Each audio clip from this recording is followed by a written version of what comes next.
दिलदार पाकिस्तान की पॉडकास्ट में शहजादी का प्यार भरा आदाब। हमारा सिलसिलावार प्रोग्राम जो कि कायद-ए-आज़म मोहम्मद अली जिन्ना के बारे में बात पर है, उसका अगला हिस्सा। पिछली दफ़ा हमने आपसे बात की थी कायद-ए-आज़म के मुताले के बारे में कि किस किस्म का मुताला का शौक रखते थे। ये अगला है उनके मशागल के बारे में। आपको बताते चलें कि ये मालूमात लिखी हुई हैं प्रोफेसर हमीदुल्लाह शाह हाशमी ने। तो चलिए आज उनके मशागल की बात भी देखते हैं क्या लिखते हैं। कायद-ए-आज़म बचपन ही से थिएटर के शौकीन थे और आप अपनी इंतहाई मसरूफियात के दिनों में भी इस तफरीह के लिए किसी न किसी तरह वक्त बचा लेते थे। एक मर्तबा एक अमेरिकन ड्रामा निगार ने आपको देखकर कहा, सद अफसोस के दुनियाई स्टेज ने एक अजीम आर्टिस्ट खो दिया है। शाम को जब दिन भर की मसरूफियात से फरागत मिलती तो आप बम्बई में होते या दिल्ली में अपने बाएं बाग में चहलकदमी फरमाते। ज्यादा जी चाहता तो मोटर लेकर समंदर के किनारे हवाखोरी के लिए चले जाते। शुरू में आपको घोड़ दौड़ का भी शौक रहा है, लेकिन फिर किनारा कश हो गए। आप फिल्म बेनी के भी शायक थे, लेकिन जब कौमी सरगर्मियां बढ़ी तो उसकी भी परसों नौबत न आई। इसके बावजूद आपको दुनियाई फिल्म के बारे में पूरी वाकफियत रहती।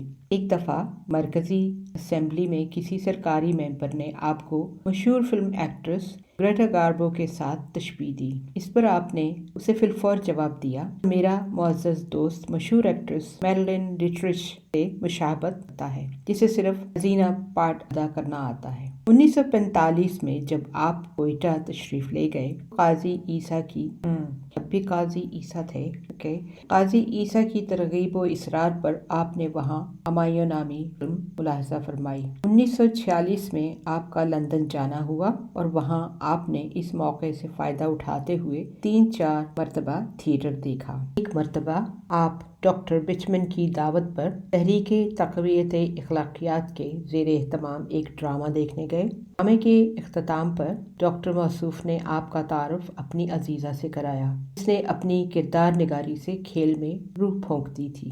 कायद-ए-आज़म ने उसे दिल खोल कर दाद दी और फरमाया, मैं तुम्हारी अदाकारी से बहुत मुतासर हूँ। मुझे तुम्हारा असलूब बहुत पसंद है। जब तुम रोती थी तो मेरे भी आंसू निकल आते थे। कायद-ए-आज़म ने अपनी ज़िंदगी में बैरून खाना मैदानी खेलों की तरफ बहुत कम तवज्जो दी। चुनांचे दिल्ली में जिन्ना फुटबॉल टूर्नामेंट का इफ्तिताह करते हुए आपने अखबारी नामा निगारों को बताया, ये मेरी ज़िंदगी में पहला मौका है कि मैंने फुटबॉल को अपने पाँव से ठोकर लगाई। अलबत्ता जब आप पाकिस्तान के गवर्नर जनरल मुकर्रर हुए तो कभी कभी गोल्फ खेल लिया करते थे।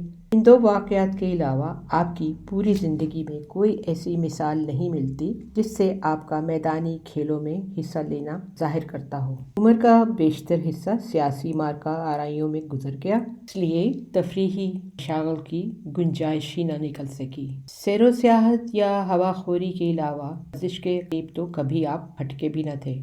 घर में कोई पालतू जानवर भी न रखा। किसी ज़माना में मोहतरमा मजना का शेरी नाम का एक कुत्ता हुआ करता। बहुत हुआ तो उसे कभी थपथपा लिया करते थे।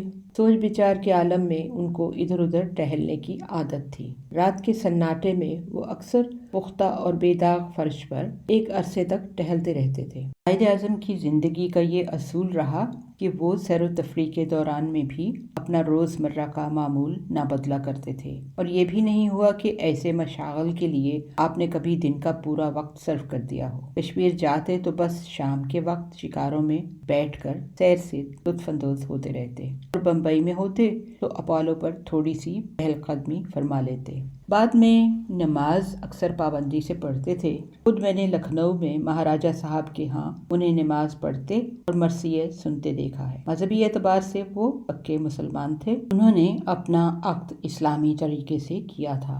आगे ब्रैकेट्स में लिखा हुआ है, हसन आबद जाफरी का नाम कायद-ए-आज़म। ये गालपन मजमून लिखने वालों ने उनसे लिया है। अगली पॉडकास्ट में आपसे पैरोकार जो हैं उस उन्वान से बात करेंगे।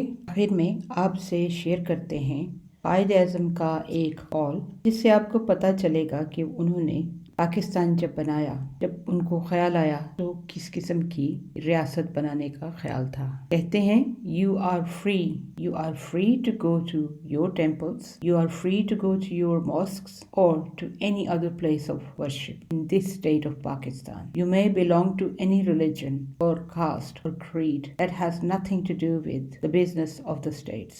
تو اب جو حقیقی آزادی کی لہر اٹھی ہے انشاءاللہ پوری ہوگی. اب سے اگلی پوڈ کاسٹ میں ملاقات ہوگی. ہمارا ای میل ایڈریس ہے dildarpakistan@hotmail.com. Until next time, take care. God bless. اللہ حافظ.